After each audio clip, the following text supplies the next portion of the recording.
Hi everyone. Today I'm going to share my experience of raising pre-seed and seed rounds for 2 startups that I co-founded. We'll be covering the logistical aspects such as building a deck, deciding on valuation, networking, outreaching, pitching, and structuring the deal legally. We'll also dive into the psychological aspects, such as dealing with rejection, knowing which investors to avoid, and how to save energy during the fundraising process. As a bonus, I'll be sharing my CRM template, which I use for fundraising, and showing you how you can automate the process. Fundraising is a painful process for many founders. It takes up a lot of time and energy and puts founders in a difficult situation. Fundraising can be a full-time job, so if you don't dedicate yourself to it fully, you may find yourself raising money indefinitely. At the same time, taking a break from product development and marketing can lead to a fear of missing out. This leads to a catch-22 situation. Founders need money to build a product and start marketing. Investors need to see product and traction before investing. I think you know what I'm talking about. So it's important to assess when fundraising is necessary for your startup. Money and time go hand in hand when it comes to execution. So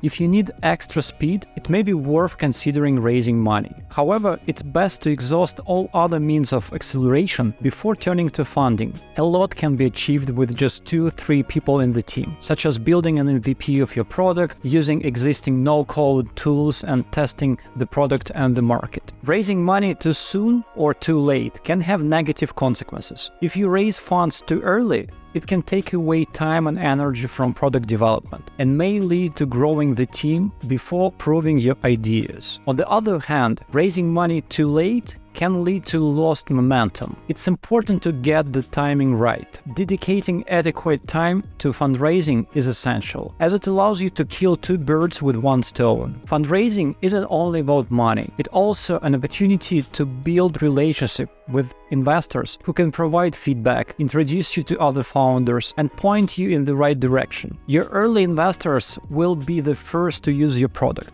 and give you a valuable reality check. From my experience, I found that fundraising offered me more insights into the market than initial research. To make the most of your fundraising efforts, you should be systematic and prepared for long-term process. To get started, you will need a few tools: a deck, intro email, outreach email, a CRM to track your pipeline, and a list of investors. We'll further discuss these individual elements in detail. Let's start with the deck. Building a deck can be time-consuming, you know it. So, if you're short on time, you can begin with a basic Google Doc file that covers the basics: market, problem, solution, team, and why now is the right time. So you can start pitching your idea to your friends, their friends, and anyone else who will listen right away. This will give you a better idea of how people react to different aspects of your pitch, and you can adjust accordingly before creating an official deck. When you do create your deck, I suggest using a service like pitch.com, which allows you to track who has opened your deck. Plus, everyone always has the latest version, since you only send the link, not a PDF file.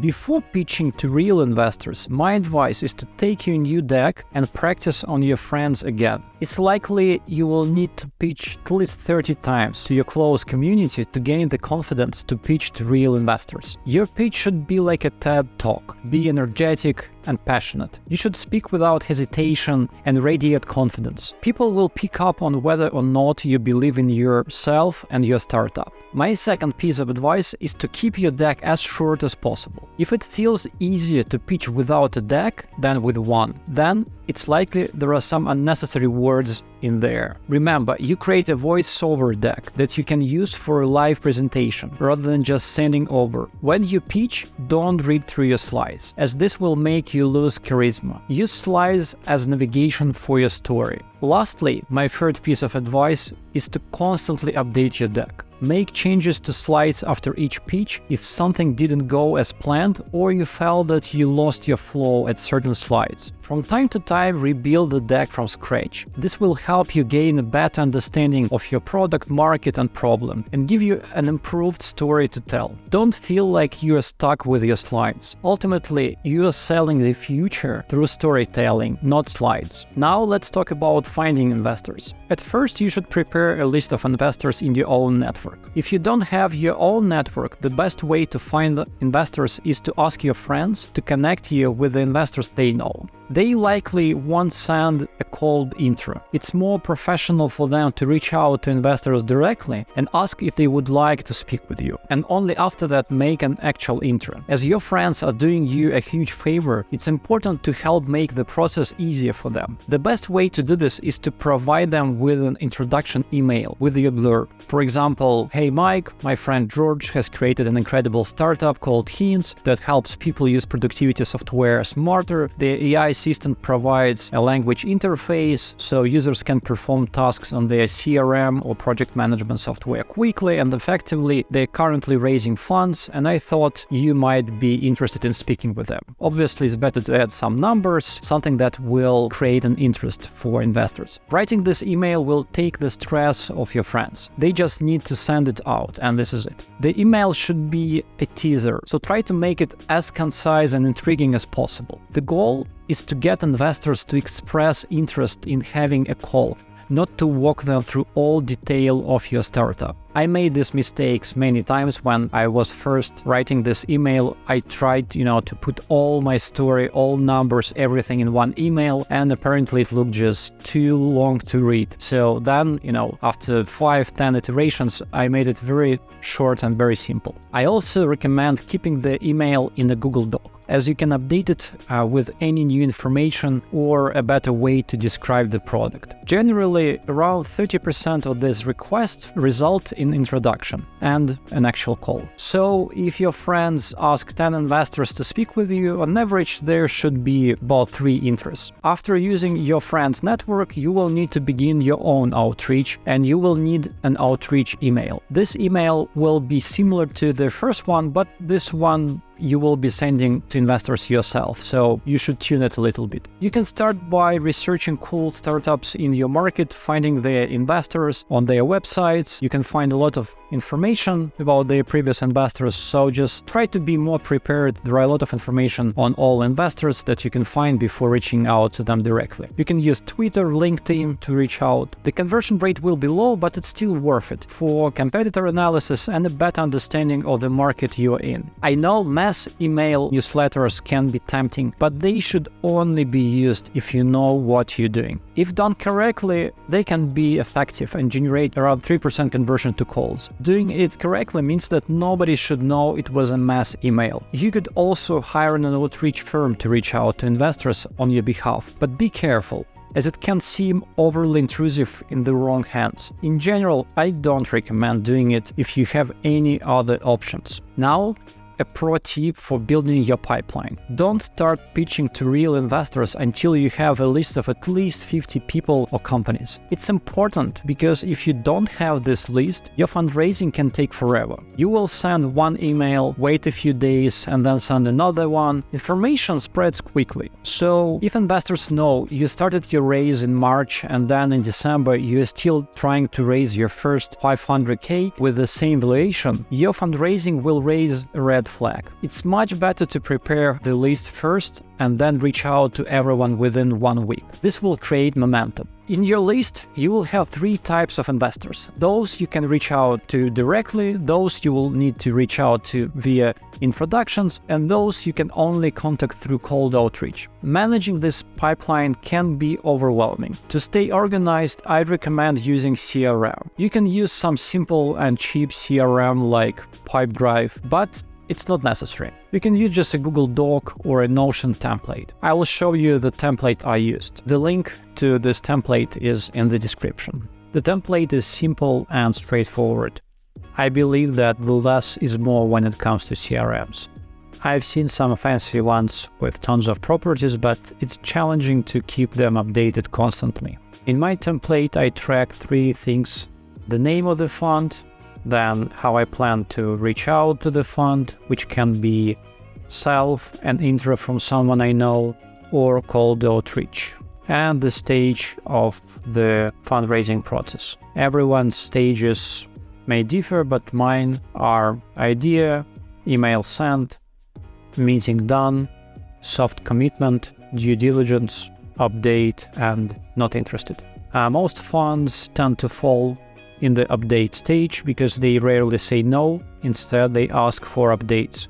However, it's a tricky question whether you should provide them with these updates or not, because most likely they won't invest, unless maybe they invest at later stages and want to see you get there. I also recommend adding some relevant startups from their portfolio in the portfolio column. Asking questions related to the startups during your conversation with the fund will show that you've done some research, and it may lead to some interesting insights as well. Finally, I have a column called Info, where I track all relevant information about these funds. I use a classic pipeline view in Notion for my CRM, but you can add different views as per your requirements. This one is very simple. I can see how my funds are moving through the stages. Pro tip: before starting your fundraising, you need to find at least 50 funds that you can reach out to directly or via your friends. Double check with your friends if they can make an intro and put their names in the intro column. Once you have finalized the list, pick a date to start fundraising and ask all your friends to make an intro on the same day. This will speed up your fundraising efforts significantly. Now let me show you how I work with this table. Let's open my Twitter. So here I research funds investing in AI. I see something interesting. I want to check this fund. So I click on Daniel, see the fund name, Google it, and open their website. I check for the partners, and I want to check their LinkedIn profiles to see if we have any mutual connections. And here I'm clicking mutual connections, and I see Daniel Goland, who is my good friend. So I'm going to ask him to make an intro to this fund. Now let's check their portfolio. Maybe I know someone here. Yeah, I know the startup, Arthur, so at least I have some questions, some conversation about the startup when we meet or jump on a call. And let's check finally where they're based. Most likely New York, but still, yeah, New York. All right, so we have everything, and let's fill out the table. So let's put their name.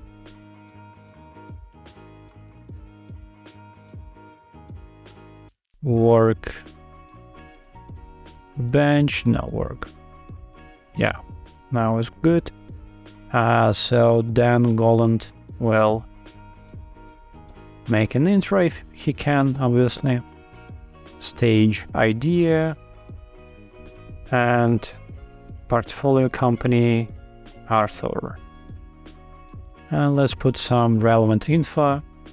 To me, it's that they're based in New York, and that I need to ask if Dan can make an intro.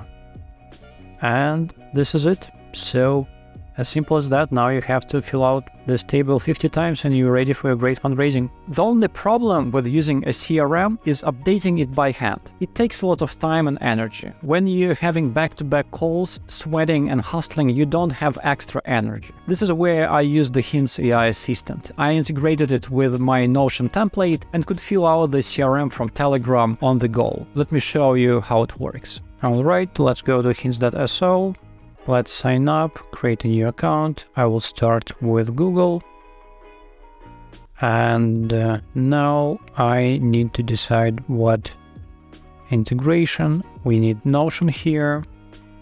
Let's connect Notion to Hints. It will ask you to give access to your pages. I will switch account quickly and give access to all my pages. Now I need to integrate a specific page or database. We need investor contacts here. But there is one trick. I will show you. So the name of the template is investor CRM template. But within this template, we have a database called investor contacts. And we need to integrate to this specific database because we're going to send contacts there. So that's why we select investor contacts here, not the name of template. And finally, we need to decide what messenger. I use Telegram. Click connect and click start here. This is it. Now it works. It's live. It sends you some instruction how to use it. And this is it. Yeah, the idea now is very simple. You don't want to update your CRM by hand because it takes time and it's pretty hard. But you have your Telegram or any other messenger always with you on your phone. So if some changes happen, you can update your CRM right away on the go. For instance, you had an idea to talk to someone, just, shower thought, or you met with someone and let's create a new fund, call it new fund, intro George Levin, stage idea, portfolio hints. So you just called every column and filled it out with some new information. Let's see. Yeah, let's scroll down. New fund, George Levin, idea, hints. Everything was saved correctly. Now let's say you want to change stage for new fund to meeting done. And the change, yeah, it's here. It's updated. And finally, let's say you had a call with them, you don't want to log into your Notion, you just want to update your information after the call. Change info to new fund, for new fund to great call, they ask to send them cohorts. So by doing this, you don't need to open Notion. Whenever something happens and you're on the go, just send it. So here, for instance, I am sending LinkedIn. Just by replying to the original message, I can send a comment with some extra information I may use later, and it will be saved here in the comment section of every fund. Same way you can integrate hints with Notion, ClickUp, Jira, Google Calendar, Obsidian, and Trello. By the way, you can get a 30% discount if you use the coupon Fundraising. The link is in the description. VC networking is a separate topic that I want to cover. Too often founders forget that fundraising and networking are two different things. It's best to start building your network of VCs before you begin raising capital. Reach out to potential investors, ask for advice, and stay in touch. Update them from time to time. Also, use your founders network to build trust and eventually ask your founders' friends to help you with interest. It's always better to help other founders first before asking them to help you with introduction to the investor network. When you have your pipeline of investors in place, deck ready, pitch prepared, intro and outreach emails drafted, and CRM set up, it's time to discuss the legal aspects and valuation. The industry standard is to incorporate in Delaware, US, and use SAFE, which stands for Simple Agreement for Future Equity. Delaware is chosen by 99% of startups as its laws are favorable for both startups and VCs. Many VCs won't consider investing unless your company is registered there, as their lawyers are familiar with the rules of this particular state. SAFE is a great invention by Y Combinator that allows startups to sign an agreement quickly without involving lawyers, which saves time and money on legal fees. There are different types of safes. The two main parameters to consider are the cap, similar to valuation, and the check size. You can find many videos about safes online and find the safe documents on the YC website. Also, I used clearkey.com to automate the process of sending safe agreements to investors. It also helped me to set up a legal entity and have the package of all documents you will need to hire people, give stock options, etc. The link is in the description as well. Apart from saving time and money, SAFE is great because you don't have to wait for a round to close. You can just raise 10-20k from your friends and family and keep increasing the check size and valuation over time. There is no need to divide your fundraising into pre-seed and seed stages. You can do it, but it's not necessary using SAFEs. You can start with small checks and lower valuations and gradually increase both. Basically, you don't have a deadline. After you raise, let's say, 3 million in total from 20 people at different valuations, you can announce it as your seed round. Now let's talk about valuation. It's subjective and varies between Europe and the US. Pre-product startups typically raise at valuation of 5 to 10 million in the US, whereas those with products and some revenue can expect an average of 10 to 15 million. As I already mentioned, fundraising through SAFE enables you to increase your valuation with every check you receive. For example, if investors are comfortable with the 5 million valuation, next time you can raise it to 6 million and see how they react. At Hints, we started to raise at 6 million and eventually increased our valuation to 12. We had what's called a party round. We raised our first 2.2 million from around 15 angels and funds led by Altair VC, a great fund that backed us at my previous startup Get Intent, which we sold in 2019. I began with checks ranging from 30k to 100k, which helped me to create momentum, and then secure bigger checks from institutional funds. Before beginning a fundraising campaign, it's essential to set realistic expectations. For first-time founders without an extensive network, it may take up to a year to raise the first 500k. This includes building connections, perfecting the pitch, and gaining confidence in what they are doing, and making 1 or 2 pivots as well. Be prepared for that. Even experienced founders may require up to 6 months to prepare their pitch and become comfortable with it. The process isn't only time-consuming, but also very energy-consuming. Setting realistic goals is the best way to save energy and avoid disappointment. Additionally, it's important to be mindful of investors that could sap energy. After some calls, you may feel motivated and energized even if they got a no. After other calls, you may feel drained and demotivated. It's essential to be aware that at the early stage there are many unprofessional angels who may be passive-aggressive or slightly toxic. I recommend only talking to VCs that you like personally. In my experience, I've had around 300 VC pitches. I've never raised money from